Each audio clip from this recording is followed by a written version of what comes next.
Hey there neighbors, Kevin here with etrailer, and today we're going to be taking a look at and showing you how to install the Curt E16 fifth wheel hitch and base rail kit here on our 2015 Ram 1500.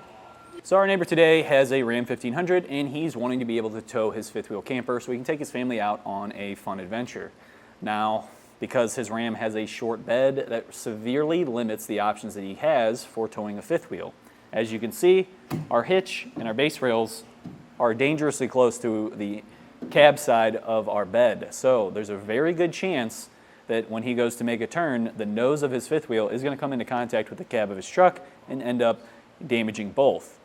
Because of that, he's going to be limited to only using a rotating pin box so he can push that pivot point back to the connection point at the trailer, and then he doesn't have to worry about the nose of the trailer coming in contact with the cab of the truck. So that's why he went with our base rail kit today, because with any kind of rotating pin box, you're going to need 4 points of contact, which base rails will give you because you can put the legs into the base rails here and get that 4 points of contact, have that locked in with your pin and clip, and then be able to hook up to your rotating pin box and add in that custom fit wedge kit so that way you can lock it into the fifth wheel hitch and prevent it from pivoting inside the jaws. Kit is going to come with the base rails that you see, the fifth wheel hitch, the pins and clips needed to lock that into place, all of the mounting hardware that you're going to need, and the frame brackets that are going to go down below and tie this all together. So this is going to come with everything you need part-wise, but you will definitely need some specialty tools.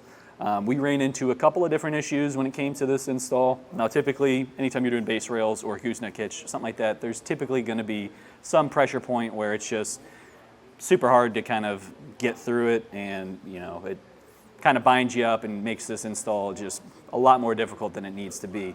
And for us, that was on our back rail, because where the bolts lined up with our specific fit here, it was coming down right into the edge of the hat channel, which severely limited our space to where we could actually get the nut up onto it.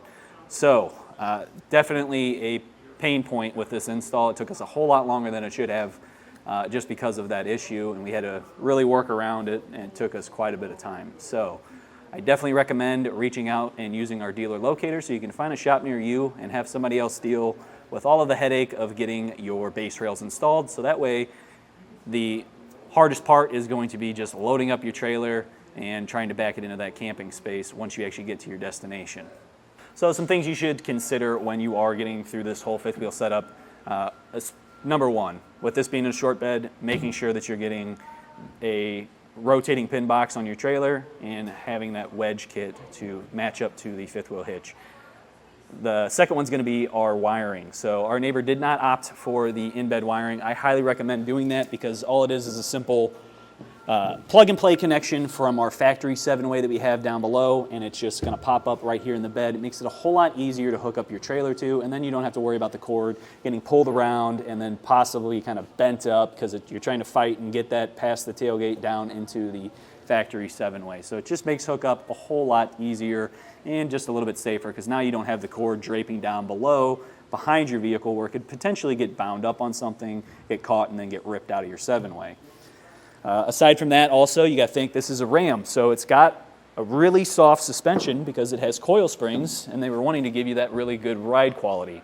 Well, that doesn't help so much when we're towing a lot of weight. You'll really start to see this Ram start to sag down a whole lot more because it's not going to be as stiff as your leaf spring suspension. So you might want to also check out some of our suspension enhancement options, whether that's going to be just some jounce bumper replacements, maybe some air springs, so that you can really kind of fine-tune your lift there. But just keep in mind, anytime you install base rails, gooseneck hitches, anything like that, where you're getting brackets in the same spaces where the air springs or that other jounce bumper replacement is going to sit, you may have to consider that just because they might interfere with each other. So just double check our fit guide and make sure that you're getting exactly what you need and that everything's going to be compatible. So with all that being said, I'm going to get over to the install and we'll show you how we got this put in. Starting off our install, we're going to have to measure from the end of our bed in towards our cab to figure out where we need to place our rail.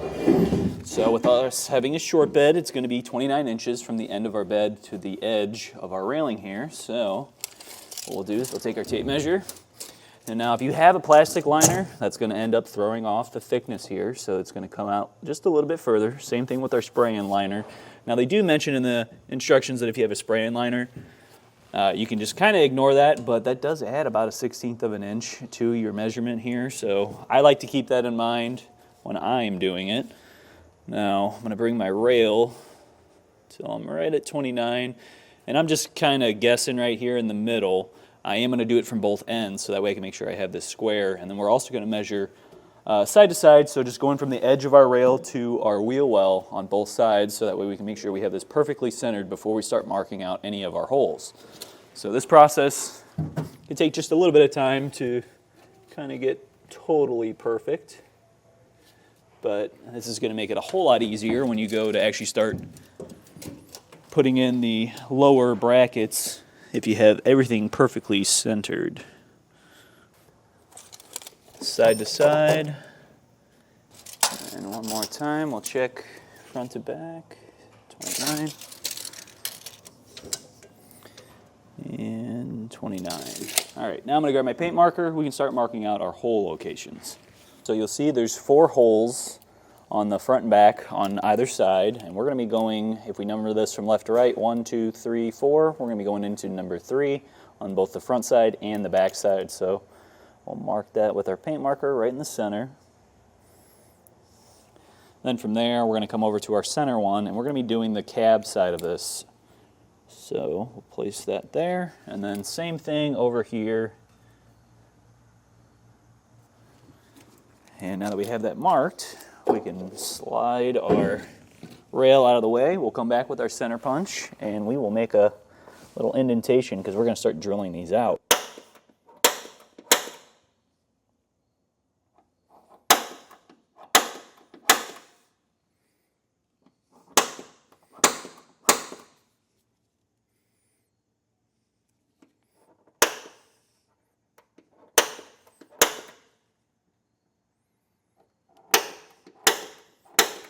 Now we're going to be taking our 3/16 drill bit and drilling through, creating our pilot holes, but you do want to be careful. On the driver's side, we have our fuel tank right below our bed here, so we want to make sure that we're not drilling too deep and potentially drilling right into our fuel tank.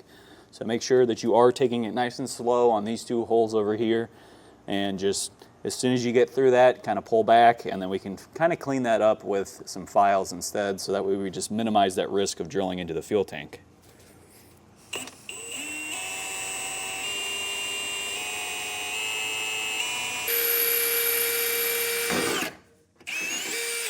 We're going to get down into our wheel wells. Ours has a plastic liner, so we're going to be removing that from both the passenger and the driver's side, so that way we have more access into our frame rails so that we can get our bracketry in place. Now, ours also has an optional mud flap, so that's something else we're going to have to pop off so that we can get this out. So yours obviously is going to be a little bit different depending on your trim level and if you have that mud flap or not. So just go ahead, take out both of the plastic wheel well liners, and we can move on to our next step.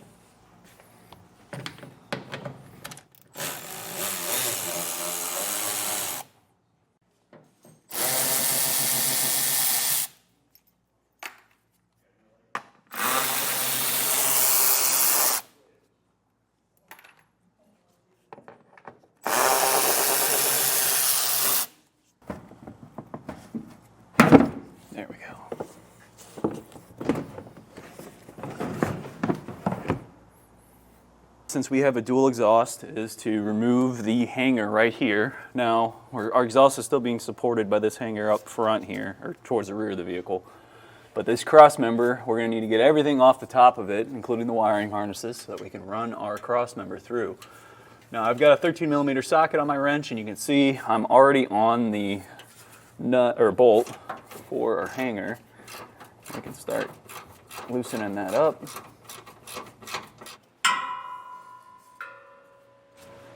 All right, we got the exhaust hanger removed. I don't remember if I said, but I was using a 13mm socket to get that off, and then I switched over to a wrench. It was fighting me quite a bit just because of the built-up corrosion here. So now that we have that out, we'll set that aside. We're going to be disconnecting any of our harnesses that are sitting on top of our cross member here. So there's a push pin, a little Christmas tree style one right here. We have one right in line with this center beam that's running back here. I haven't popped that one out yet. There's another one right here, and then there's a fourth one that's hidden up in this corner here. Now there's also the breather valve here, or hose, for our rear differential. There's a spot that's right in line with this slotted hole here on the back that we're gonna have to pop off as well. So we get each one of these out, and then we can start slipping in our little cross beam that we have from our kit. And those will just push right off. We're also gonna disconnect them. So I've already popped the tab loose, and I did have to actually pop this out just because taking these tabs loose, I'm so kind of crusted up that it did not want to come out for me. So once we get the red tab pushed out, we can then press in on the black piece here, disconnect our harness, because we're going to need to drop the harness out of the way because our bracket's going to be sitting right above our cross member here. So it'll be the same on the passenger and driver's side. Get those disconnected, and then we can push the wiring up out of the way. Although it doesn't look like we got enough room for our connector to push through. So I'm going to figure that out and we can go from there. But big thing here is just getting everything out from the cross member. I have already wiggled this up into place almost. Definitely a fight, especially if you have a dual exhaust. So what I ended up doing was slotting in the passenger side up over the rear differential, getting it as far forward as I could on the frame rail, and then I was able to get the driver's side to pop up right over the gas tank. It's a lot of back and forth, it's a lot of kind of twisting it, so like you can see, there's some cutouts on the ends, and I kind of use that by turning and giving myself a little bit more room. I was able to slide it over a little bit more and kind of get that wiggle room I needed to get the driver's side up in place too. So once we have it up there, we get all of our harnesses out of the way. We're gonna flip it so that the open end is facing towards the front of the vehicle and the closed end is facing towards our hat channel here. And we're gonna wanna line that up with the holes that we drilled. So this is the side closest to the tailgate. On the other side of our hat channel is the other side of our rails. So the holes that are in our new cross member are gonna match up with that. Now that we have our cross rail in place, we're going to go back up to our bed, and we're going to try to get it so that we have our holes enlarged up to 17/32. Now I don't have a 17/32 bit, so we're going to be using our step bit, and I'm just going to keep checking it as we go, making sure that my bolt is able to slip through and has like a little bit of wiggle room, but we don't want to have too much to where it's going to be kind of popping all the way through.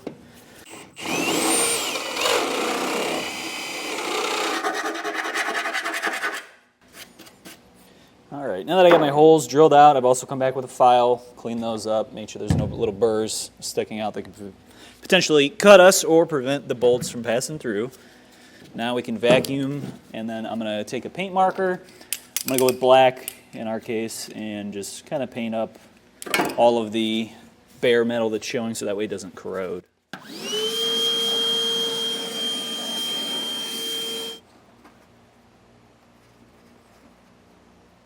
We're going to take our 5/8 hardware, we got a flat washer we're going to throw on there, and then when we slip this up through our cross member, we'll find the hole for our C channel, and on the other side of that we're going to have a nice flange nut to put on up in the C channel, and then we can tighten those down. Same thing over here, I've already got this one in place. It's going to be right on the end of this slotted hole here. Now obviously, once we start drawing this up, it is going to kind of want to bend it, or it might just kind of stop on you just because we are going in at an angle here, but you should have it to where that hole lines up with the outer edge of that slot on both sides. Now when you're snugging these down, you can use either a 15/16 socket and wrench or a 24mm socket and wrench if you don't have standard.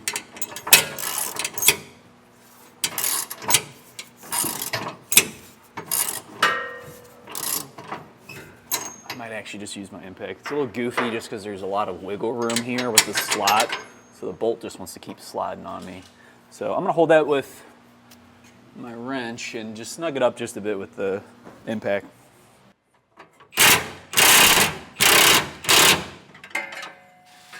Now our next part's going to be dropping in our hardware, the 1/2-inch bolts that we have, but before we do that, I wanted to talk about the U-shaped spacers.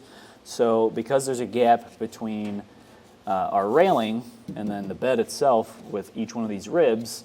On the rib side, wherever our hole is, so in this case, this hole over here, I had to put the little spacer on the bottom of our bed between the cross rail that we installed and then the bed itself. You can kind of see it.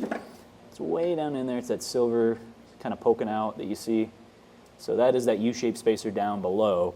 Now, that's going to be the case for both of these. We're sitting on top of the rib, so we're good up top here, but down in the center, we do have that big gap. So that's where we're going to be putting in another one of these spacers, right, for our center hole. And that's going to help prevent the gap from crushing the bed when we start to tighten up our hardware. So with that in place, I'm going to start dropping in our 5 half-inch bolts.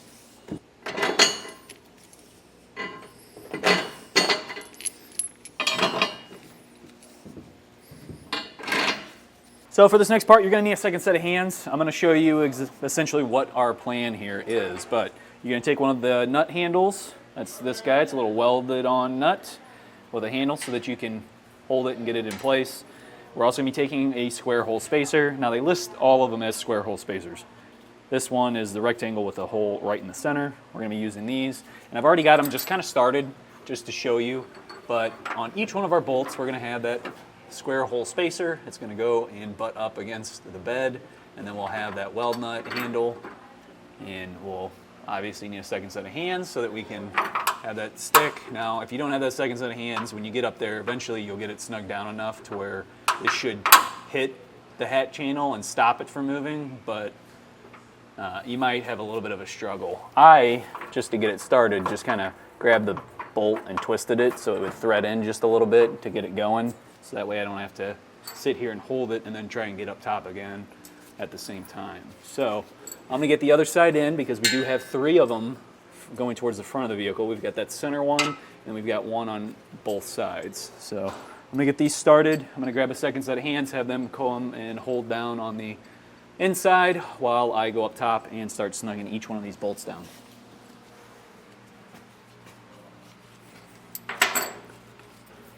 So for our next spot, we're going to be putting in our rail closest to our cab, and for that what we want to do is grab our trailer hitch base. So I've got the legs already put together. We're going to slot that into our first base rail and then slot it into our rear one, or forward one I guess in this case. I've also gone ahead and just double checked measurement wise. So what you're looking for, even if you didn't have the base of your hitch, what you want to do is go from center to center of the rails. You should get 22 inches, which I'm getting right now. And then the next thing is just to make sure that you have it spaced correctly side to side. So measuring from the wheel well over to the bracket, I'm getting like a hair over 4 1/16 on this side.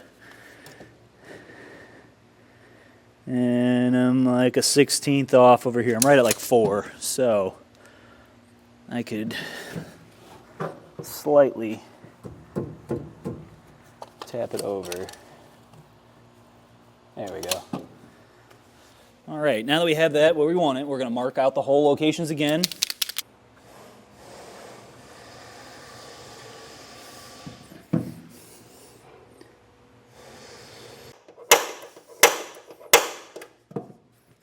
Once you have it all marked out, you can go ahead and drill it out just like you did with the first rail. Now, once again, keep in mind, your gas tank is right below on the driver's side. So, not as close, at least with that first rail that we put in, definitely going to be under the cab side rail here. So, make sure that you are taking your time. You don't go too far and accidentally drill into your gas tank.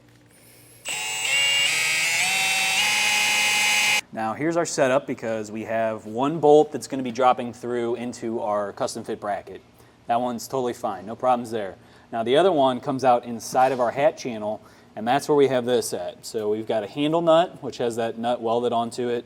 We've got our square spacer that we've been putting on the bottom of all of our vertical bolts. And then we also have our U-shaped spacer, which is going to go onto the bottom because we are sitting inside a rib here. So this needs to be between, or the first thing that's going to go on there to take up the space for the rib. Then our square spacers are going to be getting the entire bottom of that rib, and then the handle nut here. Now the problem we're running into here is that we're so close to the edge of the hat channel, this doesn't fit.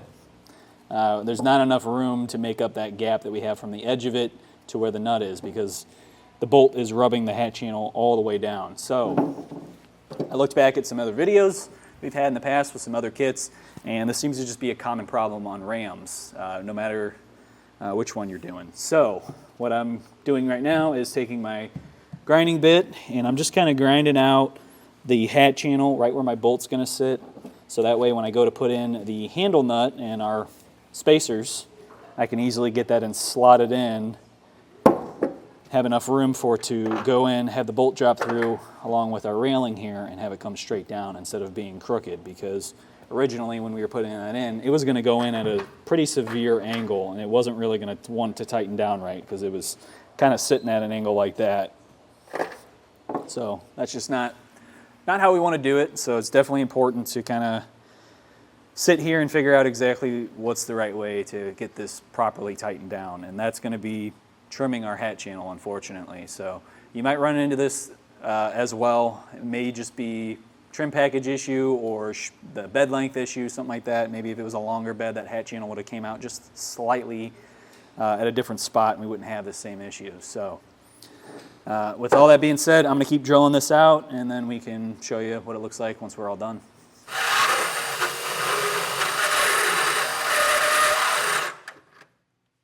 All right, so we got our driver's side in. Now we're going to work on our passenger side. So like I was talking about, we have our handle nut. We're going to have our square spacer. So that'll be touching our handle nut. And then on top of all that, we're going to have a U-shaped spacer because that's going to sit inside of that rib.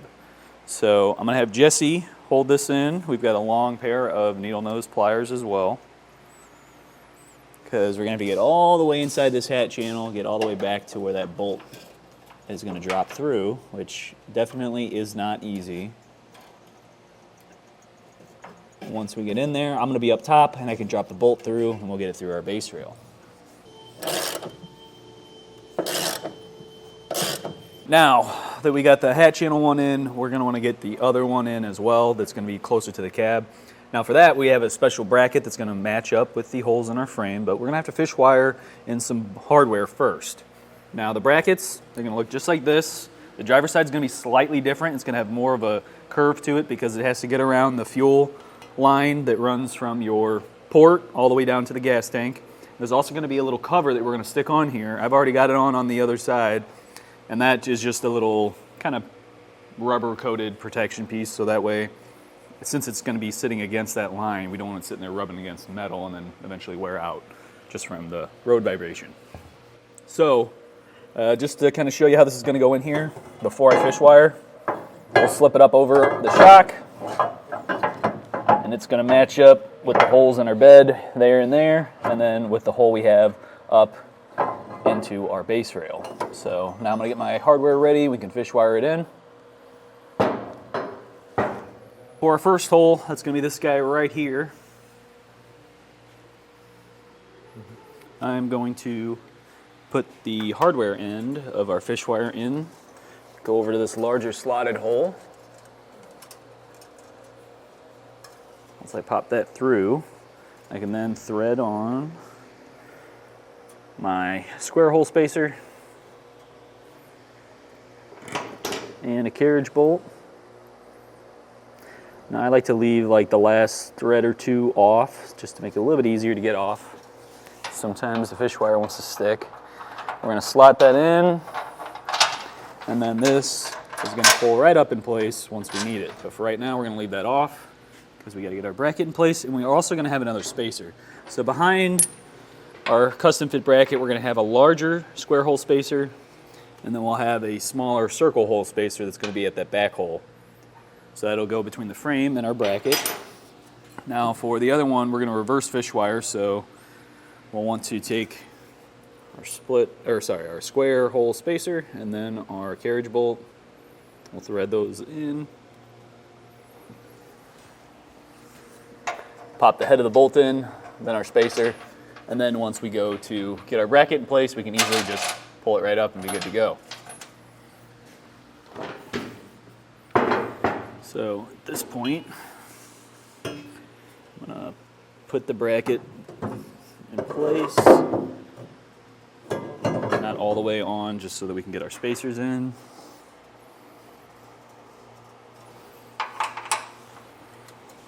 Pop our fish wire through our mounting holes. Now they only give you 2 of these fish wires, so make sure that you don't tear them up trying to get one side in, because you'll need them for the other.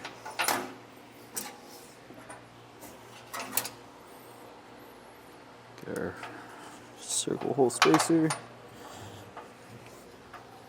And one other thing, I also took this support down.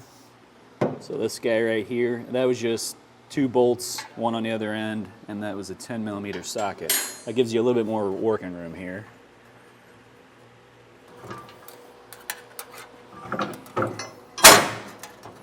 There we go. Now before I let this go, I am going to throw the flange nut on just so that I don't have to worry about this popping back through. So I'm going to untwist my fish wire. We'll get that off. And I'm using my pointer finger here on the threads to help hold that bolt in place. There we go. We don't want to go too tight because we still need a little wiggle room over here. There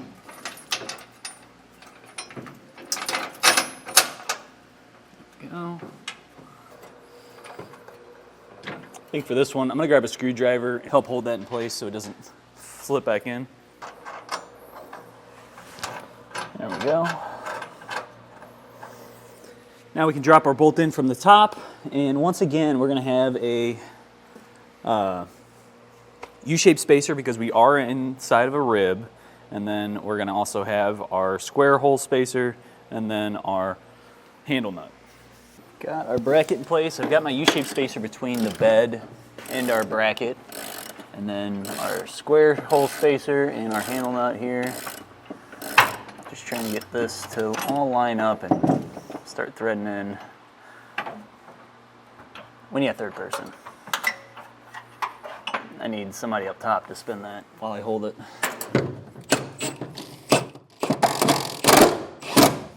All right, now that we have both ends done, it's time to come back to the center. Now this one is probably going to be the easiest one out of this whole rail here because we're wide open down below. We've got plenty of space. Now, little difference here, we're inside of the rib up top here, so our U-shaped spacer is going to go up top instead of down below like we have been with our previous ones. So I'm going to get that set, drop my bolt in, and then now I'm going to get down there and we're going to get that square hole spacer and then our handle nut.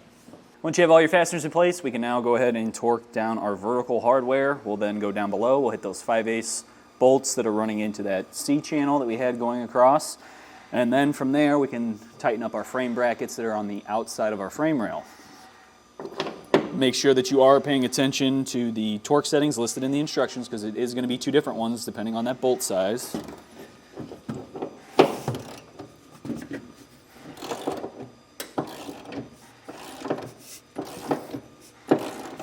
So right now, we're going to be torquing our 5/8 bolts, running up into our cross rail here. And these are a pretty high torque. I've got a 15/16 socket on one side, the wrench on the other, and I've got Sam holding the wrench. So that way we can torque down on the bolt.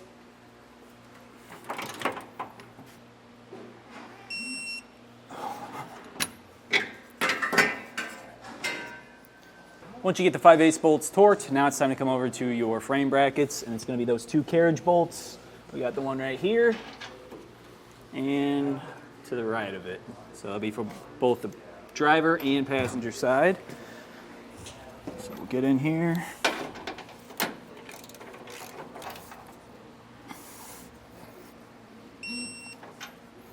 So at this point, we've got our rails done. I've thrown in the feet. I have them most of the way put together, but as you can see, I still have the bolts all loose. And that is because it makes it a whole lot easier if your legs aren't super stiff trying to drop it in.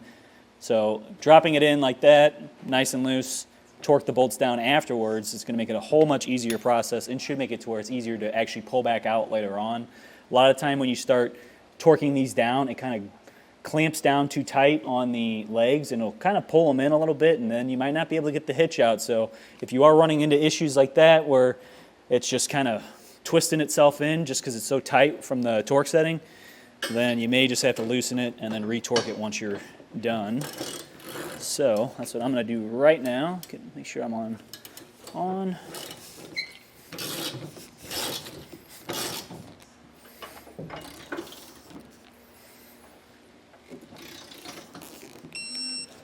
All right, now that we have our legs torqued, we can drop in the hitch head.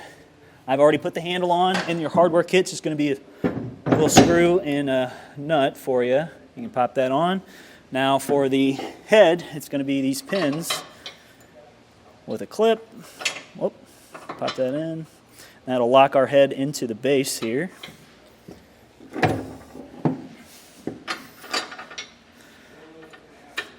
And with that on, that's going to do it for the install side of this. Now we have to get back down below here, and we're going to start reinstalling the wiring harnesses, the breather tube for the rear differential, and then also we have our wheel well liners to put back on and our spare tire to put back up. So I'm going to get down there, I'm going to route all that wiring, and then I'll show you how I did it. Starting out with our breather, I had that running up. I just kind of looped it right here with our cross member because we can't get too close to our exhaust here. So I looped it, I just zip tied it in a couple different spots to help hold it up. So one here, one up top with the valve up top hidden up over the cross member so that way it's not getting any water in it. As for the wiring, so it used to kind of it was popped into the top of our cross member here, which is now being taken up by our cross rail from our kit. So instead I looped it down through the center here, came back over, made our connection here. Now I did zip tie it up, trying to keep it up out of the way. I didn't go with those same push pin holes that we used to have. Same thing over on the other side. I did zip tie that as well, but I did that lower. I went to this brake line here because, like I said, I'm trying to stay as far away as I can from the exhaust, but obviously we have limited space. One other thing I did was I put on the exhaust hanger bracket as well, so that will go right back into that same hole that it was in before. There's a slot in the, or a cutout in the cross rail that we got from the kit, and that's going to allow for that to go right back into where it was so that we can reattach it and have our bracket held, holding the exhaust up now. So at this point, we have all that taken care of. Now we need to hop over into the wheel well and get our liners put back in place as well as our mud flaps.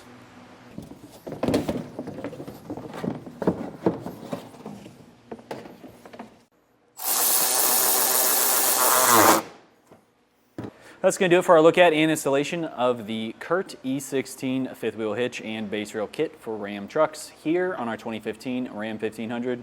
My name's Kevin, and if you still have some questions about what's going to be the right fifth wheel hitch and base rail kit for your specific truck setup, please feel free to reach out to us via our Ask the Experts link, a comment on this video, or a phone call to our customer service department, and we'd be happy to help you out on your journey.